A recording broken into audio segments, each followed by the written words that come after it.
Before you spend another dollar in the garden center chemical aisle, open your bathroom cabinet and look for a brown bottle that probably cost you less than $3. Plain 3% hydrogen peroxide, the same stuff you dab on a scraped knee, may help rescue drowning roses, reduce fungal spots on your zinnias, wake up stubborn old flower seeds, and keep a vase of fresh-cut dahlias looking beautiful for twice as long. But here's the part nobody tells you. Used the wrong way, that same bottle can burn tender petals and foliage and knock back the beneficial microbes your flower beds depend on. So in this video, I'm walking you through 15 safe, science-backed ways to use hydrogen peroxide across your flower garden, exactly how to dilute it, and the mistakes you'll want to avoid. I'm James Scott, and this is Golden Age Gardening, where we keep things practical, honest, and easy on the wallet. If that sounds like your kind of flower gardening, take a second and hit subscribe so you don't miss what we're growing next. Everything in this video rests on one simple piece of chemistry. Hydrogen peroxide is just water with an extra oxygen atom attached, H2O2 instead of H2O. That extra oxygen is unstable, and when it releases, it does two useful things for flower gardeners. First, it can oxidize fungal spores, bacteria, and soft-bodied pest larvae on contact. Second, it breaks down into nothing but plain water and oxygen, leaving no residue on your blooms or in your borders. That's why it's so appealing compared to harsher chemicals around plants you've nurtured all season. To keep things simple, you'll only need two mixtures for almost everything on this list. For soil drenches and root treatments in flowering containers, use 1 part peroxide to 4 parts water. For sprays on flower foliage and for seed soaks, go gentler, 1 part peroxide to 9 parts water, which works out to about 1.5 tablespoons per cup. And 3 ground rules apply across the whole flower garden. Always use plain 3% household peroxide, never the concentrated horticultural grades unless you truly know what you're doing. Always spray in the early morning or on an overcast day, so wet leaves and petals don't scorch in direct sun. And try to keep spray off open blooms entirely, since delicate petals are far more sensitive than leaves. And never make peroxide a weekly habit in your flower beds, because the same oxidizing power that reduces harmful fungi will also harm the beneficial bacteria and mycorrhizal fungi your perennials rely on. Think of it as medicine, not a vitamin. Use it when something is wrong, then let your soil biology recover. Alright, with that foundation in place, let's count down the 15 hacks. Hack number 15. The fungus gnat takedown in flowering containers. If tiny black flies keep drifting up from your potted geraniums, your overwintering begonias, or the fuchsia basket you brought in before frost, sticky traps alone will never solve it. The adults you see flying are just the tip of the problem. The real damage comes from larvae feeding on fine root hairs down in the potting mix, which weakens the plant and reduces blooming. Let the top 2 inches of the mix dry out completely, then drench the container with the 1 to 4 mix until it runs out the drainage holes. You'll hear a faint fizzing in the soil. That's the peroxide working on larvae and eggs while releasing oxygen. Repeat at each watering for about 2 weeks to help break the life cycle, then go back to plain water. Compare that to a $12 bottle of gnat treatment for every affected pot, and the savings add up fast. Hack number 14. Powdery mildew control on garden phlox and friends. Garden phlox, zinnias, bee balm, and lilacs are notorious for that dusty white film that shows up when humid days meet cool nights. Powdery mildew rarely kills a mature flowering perennial outright, but it disfigures the foliage, weakens the plant heading into fall, and can shorten the bloom display. At the very first sign of white patches, spray affected leaves top and bottom with the 1 to 9 mix in the early morning, keeping the spray off open flowers. The peroxide can oxidize surface spores and slow the spread, while the plant pushes out clean new growth. Reapply every 5 to 7 days while conditions favor mildew. One honest caveat: this works best as an early intervention. Once mildew has completely coated a plant, your better moves are thinning stems for airflow, cutting back affected growth, and choosing mildew-resistant varieties of phlox and bee balm next season. Hack number 13. Black spot support for roses. Speaking of fungal headaches, rose growers know black spot all too well. Those dark blotches with yellow halos that can strip a bush of its leaves by August, and rob you of the late summer flush. I want to be straight with you. Peroxide will not cure an established black spot infection. What it may do is reduce the spore load on canes and remaining foliage after you've removed infected leaves. Pick off spotted leaves, bag them, never compost diseased rose material, then spray the plant with the 1 to 9 mix. Combine that with morning watering at the base instead of overhead, a good layer of mulch to stop spores splashing up from the soil, and regular cleanup of fallen leaves. And you can dramatically slow reinfection without reaching for a $15 fungicide every month. Hack number 12. Rescuing waterlogged flower beds and containers. After a stretch of heavy rain, or when a flowering container has poor drainage, roots literally suffocate. Roots need oxygen just as much as they need water, and soggy soil pushes all the air out. If your petunias, impatiens, or million bells are wilting even though the soil is soaked, resist the urge to water more. Once the surface starts to dry, water lightly with the 1-to-4 mix. As the peroxide breaks down, it releases oxygen directly into the root zone, which may buy stressed roots time while the soil drains. This is a rescue treatment, not routine care. 1 or 2 applications. Then fix the underlying problem by adding drainage holes, lifting containers onto pot feet, or amending heavy bed soil with compost. Hack number 11. The full root rot rescue for flowering plants. And when waterlogging goes too far, you get the big one, root rot. If a potted chrysanthemum, begonia, or geranium is collapsing, the soil smells sour, and the roots have turned dark and mushy. Here's the emergency procedure. Slide the plant out of the pot and rinse all the soil off the roots. Using clean scissors, trim away every root that's black, brown, or soft. Healthy roots are firm and pale. Then soak the remaining good roots in the 1-to-4 mix for about 5 minutes. The peroxide may help clear lingering rot organisms, clinging to the root surface, while flooding the tissue with oxygen. Repot in fresh, dry mix in a clean container, hold off on watering for a few days, and give the plant a shaded recovery spot out of afternoon sun. It doesn't save every plant, but I've brought prized geraniums and holiday chrysanthemums back from the brink with this exact method. Plants that would have cost $15 or $20 each to replace. Hack number 10. Waking up old flower seeds. That drawer full of half-used seed packets. The zinnias from 3 summers ago. The cosmos from who knows when. The hollyhock seeds a neighbor shared. Don't toss them. As flower seeds age, their coats harden, and germination rates fall. Soak old seeds in the 1-to-9 mix for 10 to 15 minutes before planting, then rinse and sow as usual.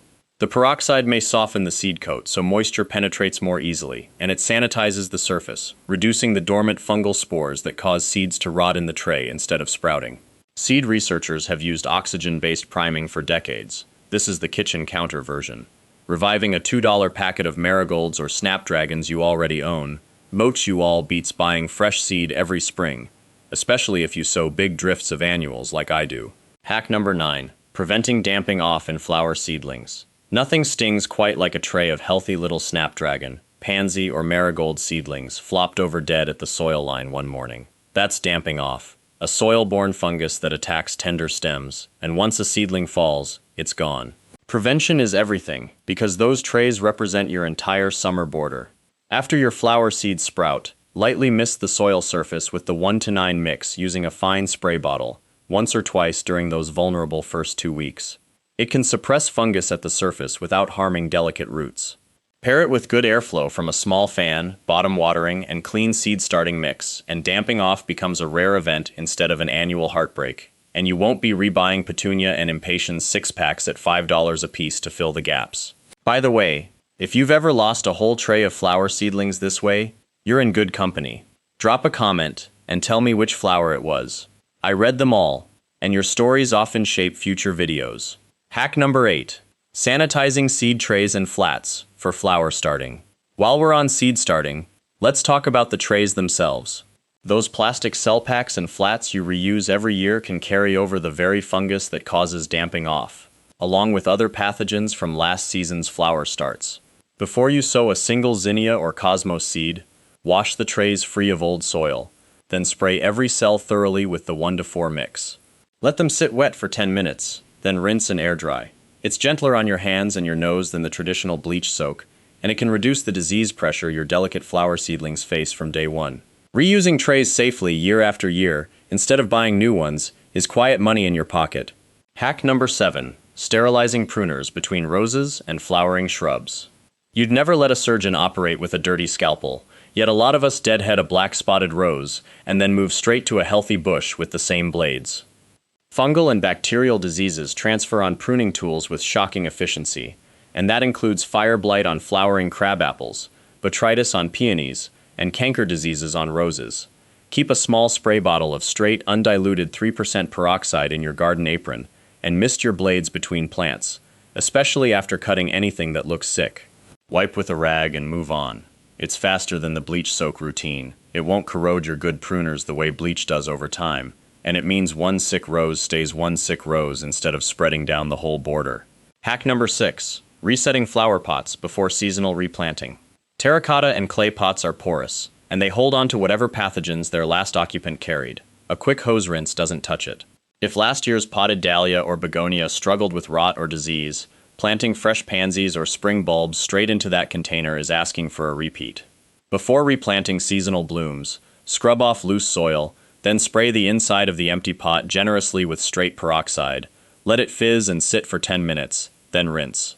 The bubbling action helps pull spores out of the pores in the clay. This is cheaper and far less harsh than the traditional bleach soak, with no lingering chlorine around tender new roots. And it means your expensive glazed containers and hanging baskets can serve fresh flowers season after season. Hack number 5. Prepping containers and trays for spring bulbs and annuals. Here's the companion habit that ties the last 2 hacks together: a late winter container reset day. Before the spring rush, gather every hanging basket, window box, and patio pot destined for tulip and daffodil forcing or early pansies. Empty them, brush them out, and treat each one with the straight peroxide spray and rinse method. Do the same for the saucers underneath, which quietly harbor algae and bacteria all year. 30 minutes of prep may reduce the early season rot and mold problems that so often stall cool weather flowers, and it spares you from replacing containers or losing pricey bulbs you chilled all winter. A clean start is the cheapest insurance a flower gardener can buy. Hack number 4. Cleaner water propagation for flowering favorites. Rooting cuttings in water jars is the ultimate free flowers hack. Dahlias for the shade border, geraniums and fuchsias to overwinter, impatiens and begonias to multiply for next year's baskets. The enemy is stagnant water, which grows a slimy bacterial film that rots stems before roots ever form. Add just 2 or 3 drops of peroxide to the jar once a week when you change the water. It oxygenates the water and can suppress that slime, and oxygen-rich water may encourage faster root development. Cloudy, smelly propagation jars become a thing of the past, and one healthy geranium becomes a dozen free plants for your flower beds by spring. That's $50 of nursery stock you didn't buy. Hack number 3. Doubling the life of cut flowers. You grew those dahlias, zinnias, and peonies all season. They deserve better than drooping in a vase after 3 days. Cut flowers usually fail because bacteria multiply in the vase water and clog the stems so they can't drink. Add 1 teaspoon of peroxide per quart of vase water and refresh it every couple of days. The water stays clearer, the funky smell never develops, and stems can keep pulling water freely. It does a similar job to those little packets of floral preservative, using something you already own. Recut the stems at an angle each time you change the water. Strip any leaves below the waterline, and keep the vase out of direct sun, and your homegrown bouquets may last twice as long, which matters a lot if you sell market bouquets or just love fresh flowers on the kitchen table. Hack number 2. Aphid and spider mite knockdown on roses and annuals. When aphids cluster on rosebuds and hollyhock stems, or spider mites stipple your marigold leaves gray, the instinct is to grab a broad-spectrum insecticide, which also wipes out the ladybugs and lacewings, doing free pest control in your flower borders. For a lighter touch, mix equal parts peroxide and water in a spray bottle and coat the pests directly, especially the undersides of leaves where they hide. It can damage soft-bodied insects on contact, then breaks down to water within hours. 3 cautions here. Test 1 leaf first, and wait a day, because this stronger mix can spot sensitive foliage. Keep it off open blooms, since petals mark easily, and always spray in the evening or early morning to protect the pollinators your flowers exist to feed.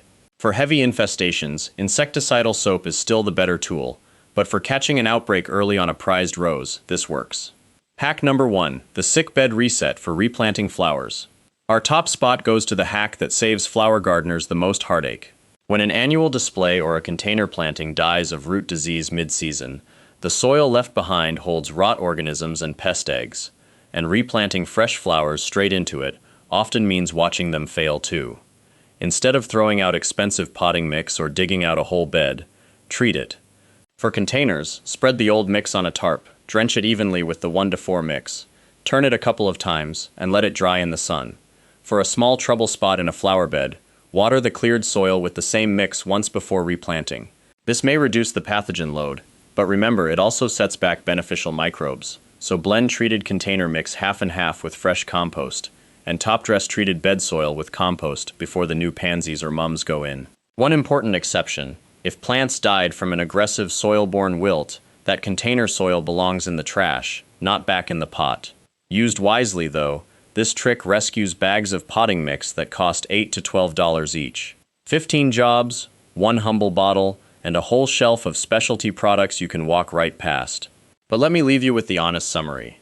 Hydrogen peroxide is a tool for the flower garden, not a miracle. It shines as a sanitizer, a rescue treatment, and an early intervention helper. And it disappoints when people treat it like fertilizer or douse their borders with it every week. Respect the dilutions, spray in the cool hours, keep it off open blooms, avoid routine use on living soil, and let your garden's natural biology do the everyday work. Healthy soil full of beneficial microbes will always grow better roses, brighter zinnias, and fuller baskets than any bottle, cheap or expensive. If even one of these fixes saved you a trip to the garden center, give this video a like so it reaches more flower gardeners, and consider subscribing to Golden Age Gardening for more practical, money-saving techniques every week. If peroxide has bailed out your flower beds in a way I didn't cover, I'd love to hear about it in the comments. Until next time, keep your hands in the dirt and your borders blooming. This is James Scott, wishing you a golden season in the flower garden.